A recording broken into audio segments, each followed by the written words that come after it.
Mga karaniwang dahilan kung bakit yumayaman ang ibang tao o ang mindset ng mga mayayaman.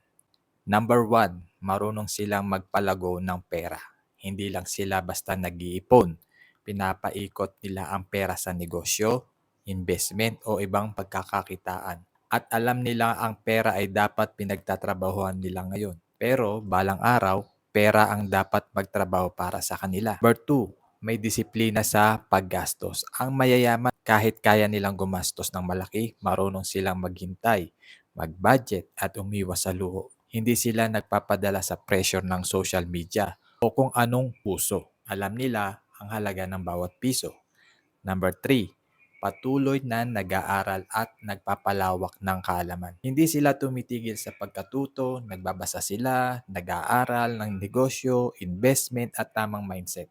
Alam nilang ang utak ay puhunan. Kung alam mo kung paano gumana ang pera, mas madali mo itong mapapalago.